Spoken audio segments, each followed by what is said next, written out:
మన ప్రభువును మన రక్షకుడు అయిన యేసుక్రీస్తు నామమున అందరికీ వందనాలండి. అందరికీ వందనాలు. దేవునికి స్తోత్రాలు. జ్ఞానాధారమైన దేవుడు, బుద్ధిని అనుగ్రహించు దేవుడు, వివేచన దయచేయు దేవుడు మనల్ని ప్రేమించి మరొక నూతన దినమును మన బ్రతుకుల్లో అనుగ్రహించినందుకై సమస్త మహిమ ఘనత ప్రభావములు యేసయ్యకు చెల్లునుగాక. ఆ కృప కలిగిన దేవుడు ఈ నూతన దినములో మనకు అనుగ్రహించిన దేవుని యొక్క వాగ్దానము, ఆయన కృపావార్త. యెషయా గ్రంథము 28వ అధ్యాయము 29వ వచనం. జనులు సైన్యములకు అధిపతియగు యెహోవా చేత దాన్ని నేర్చుకుందురు. ఆశ్చర్యకరమైన ఆలోచన శక్తియు అధిక బుద్ధియు అనుగ్రహించువాడు ఆయనే. దేవునికి స్తోత్రం కలుగునుగాక, దేవునికి మహిమ కలుగునుగాక. ప్రభువునందు ప్రియమైన సహోదరి సహోదరులరా, ఈ దినాన్న దేవుడిచ్చిన ఈ వాగ్దానంలో దేవుడు అనుగ్రహించే ఆ ఆశీర్వాదాలు, ఆశ్చర్యకరమైన ఆలోచన శక్తి, అధిక బుద్ధిని ఆయన అనుగ్రహిస్తారని మనకు వాగ్దానం చేస్తున్నారు. చాలామంది చాలా రకాలుగా వారి ప్రశ్నలు తెలియజేస్తారు. ఏమనంటే, యేసుక్రీస్తు ప్రభువుని నమ్ముకోవడం వల్ల మనకేం కలుగుతుందండి?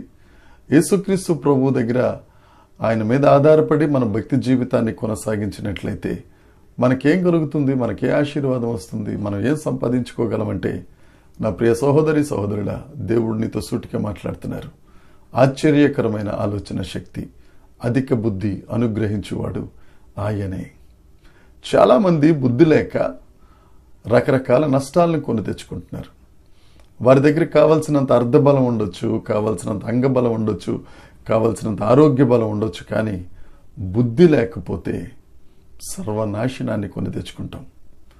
లూకాసు వార్త 15వ అధ్యాయంలో ఒక తండ్రికి 2 కుమారులు, అందులో చిన్నవాడు తన ఆస్తిని పంచుకుని దుర్వ్యాపారములు చేసి ఆస్తి మొత్తం పోగొట్టుకుని ఆఖరికి తినటానికి తిండి లేక ఒక యజమాని దగ్గర అతను ఉద్యోగానికి కుదిరితే ఆ యజమాని పందుల్ని కాయటానికి ఆ ఆస్తిపరుడైన చిన్న కుమారుడిని అక్కడ నియమించాడు. ఆ పందులు తినే ఆహారం తిందామని ఆశపడ్డాడు, కానీ పందులు ఆహారాన్ని తినటానికి ఒప్పుకోలేదు. అక్కడ బుద్ధి వచ్చినప్పుడు, అతనికి బుద్ధి రావటం వల్ల తిరిగి తండ్రి దగ్గర వచ్చాడు. తండ్రి దగ్గర పోగొట్టుకున్న ఆశీర్వాదాలను పొందుకున్నాడు, పోగొట్టుకున్న అధికారాన్ని పొందుకున్నాడు, పోగొట్టుకున్న దీవెనల్ని సంపాదించుకున్నాడు. ఎప్పుడంటే బుద్ధి వచ్చినప్పుడు.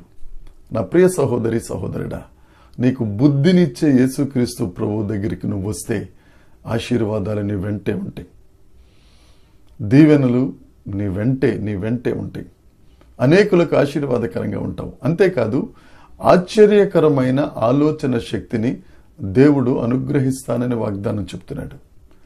నువ్వు ఏ పని చేయాలన్నా, నువ్వు ఏ సమస్య నుంచి బయటకు రావాలన్నా నీకు ఆలోచన కావాలి.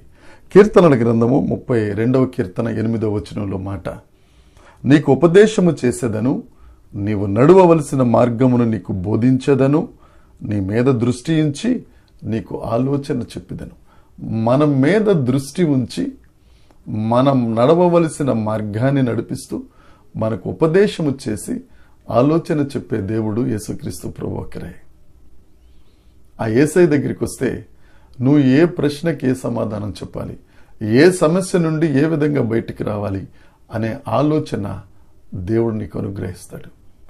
బుద్ధిని దయచేయ దేవుడు, ఆలోచన చెప్పే దేవుడు యేసయ్య. ఈ దినాన నువ్వు ఏ పరిస్థితిలో ఉన్నావో, బుద్ధి లేని పరిస్థితుల్లో ఉంటే నీకు బుద్ధినిస్తానని, ఆలోచన లేక రకరకాలుగా నువ్వు కొట్టుమిట్టాడుతుంటే నీకు ఆలోచన చెప్పి నీ సమస్యల నుండి నిన్ను బయటకు తీసుకొచ్చి నిన్ను ఆశీర్వదించి దీవెనల వర్షం నీ మీద కురిపిస్తానని వాగ్దానం చేసిన యేసయ్య దగ్గరికి రా. ఆ యేసయ్య సైన్యములకు అధిపతి అయిన దేవుడు నీతో చెప్తున్నమాట. ఆశ్చర్యకరమైన ఆలోచన శక్తి, అధిక బుద్ధిని నీకు ఇస్తాను, నువ్వు ఆశీర్వదించబడతావు, ఆశీర్వాదకరంగా ఉంటావు. దేవుని వాగ్దానాన్ని స్వతంత్రించుకో. నా ప్రియ సహోదరి సహోదరుడా, దేవుడు నిన్ను దీవించునుగాక. ప్రార్థన చేసుకుందాం. పరలోకమందున్న మా తండ్రి పరిశుద్ధుడా, జీవమా నీకు స్తోత్రాలు. అనేకులు ఆలోచన లేక, ప్రభువా ఎందరో బుద్ధి లేక ఆశీర్వాదాలకు దూరమైపోతుండగా కృపను అనుగ్రహించి ప్రతి ఒక్కరి మీద ప్రభువా నీ బుద్ధి జ్ఞానముల బాహుళ్యమును, నీ ఆలోచన శక్తిని అనుగ్రహించి వారందరూ ఆశీర్వదించబడి సమాధానము కలిగిన జీవితములను జీవించుటకు, నిన్ను మహిమపరచుటకు మీ కృప ప్రతి ఒక్కరి మీద కృమ్మరించి ఆశీర్వదించమని మా ప్రభువును మా రక్షకుడైన యేసుక్రీస్తు నామమున ప్రార్థించి అడిగి వేడుకొనుచున్నాము తండ్రి. ఆమెన్. దేవుని కృప మనందరికీ తోడై ఉండునుగాక. Amen, amen, amen.